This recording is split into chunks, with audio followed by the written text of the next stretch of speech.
আসসালামু আলাইকুম। তারই প্ল্যাটফর্মে দাঁড়ায় যদি তার নামে দুর্নাম গাই, তাহলে তো আমার ফেসবুকটা আবারও নিয়ে যাবে ভাই।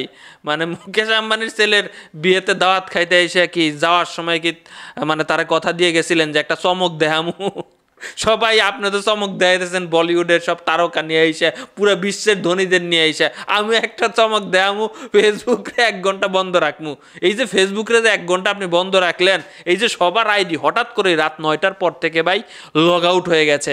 আমার কথা যদি বলেন, আমার মনের ফিলিংসটা আমি আপনাদেরকে বলতেছি।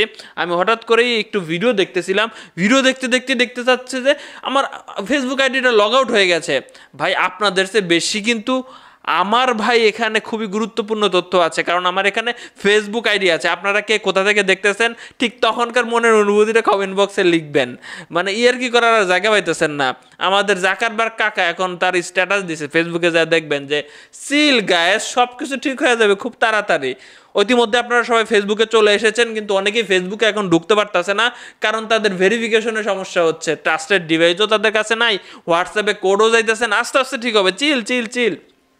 ইলন মাস্ক তো কিন্তু মজা নিছে এই ফেসবুক ডাউনের কারণে। তো আমার জীবনে ভাই আমি সর্বপ্রথম এরকম একটা বিষয় দেখলাম যে আমি মনে করছিলাম যে সর্বপ্রথম যে আমারই সমস্যা হয়েছে, আমার আইডি টাইডি মনে হয় হাতায় নিছে যে কেউ। আমার বিশেষ করে ভাই আইডি চলে গেলে সমস্যা নাই, কিন্তু পেজটার প্রতি প্রচুর পরিমাণে মায়া আছে। কম্পিউটার যে অন দেয়, কম্পিউটার মনে হয় যে ভাই আমার কম্পিউটার সব সেখানেও কাজ হইতেছে না, তার মানে আমার কম্পিউটারটা মনে হয় হাতায় নিছে কেউ। মানে ফোন আমার হাতায় নিছে। আমি কয়েকটা অ্যাপও আনইনস্টল দিয়ে দিছি, ফেসবুক ইনস্টল দিয়েও ট্রাই করছি, কাজ হয় না। দেখলাম জিমেল ঠিক আছে কিনা, দেখলাম জিমেল ঠিক আছে, জিমেলে কেউ লাড়াচাড়া দেয় নাই। তখন একটু মনের ভিতরে কনফিউশন তৈরি হলো। আশেপাশে বন্ধু বান্ধবদের কল আসা শুরু হইলো, অনেকেই বলতেছে যে বন্ধু আমার বউয়ের আইডি হ্যাক হয়ে গেছে, বন্ধু আমার আইডি হ্যাক হয়ে গেছে, কি করা যায়। অনেকের তো আবার প্রেম প্রীতি করে ফেসবুকের মাধ্যমে, ব্যাপক পরিমাণে চ্যাট আদান প্রদান হয়। তো তাদের আইডি হারায় গেলে, অন্য জনের হাতে পড়ে গেলে কি হয়ে যাবে, কত ভিডিও ছবি মানুষের কাছে পড়ে যাবে, কতজনের গার্লফ্রেন্ডে বা রাগ করে বসে আছে যে তুমি আমার আইডি হাতায় নিচাও, বা প্রেমিক ভাবতেছে যে আমার গার্লফ্রেন্ড আমার আইডি হাতায় নিছে। বিশাল বড় এলাকায় কাণ্ড। তো দর্শক শ্রোতা, আমি দেখলাম যে ফেসবুকের আস্তে আস্তে বিষয়টা ঠিক হচ্ছে। তো আমি যেটা আতঙ্কিত হয়েছিলাম যে আমার পেজগুলোর কি হবে, কারণ এখানে 3-4 বছরের একটা পরিশ্রম রয়েছে।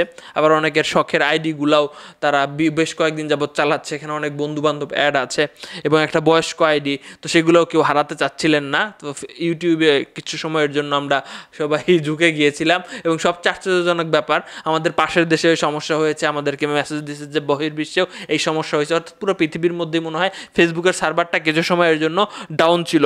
এখানে অনেকেই বলতেছে যে নির্বাচনের ব্যাপার স্যাপার আসতেছে সামনে, তো সেই জন্য ফেসবুক হয়তো বা কোনো কিছু কাজ করতে যায় এরকম একটা ঘটনা ঘটায় ফেলছে, হইতেও পারে।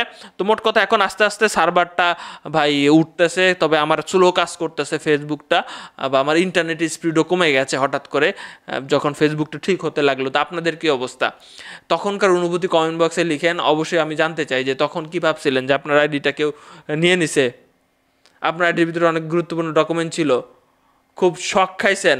সত্যি কথা বলবেন কমেন্ট বক্সে। ভালো থাকবেন সবাই।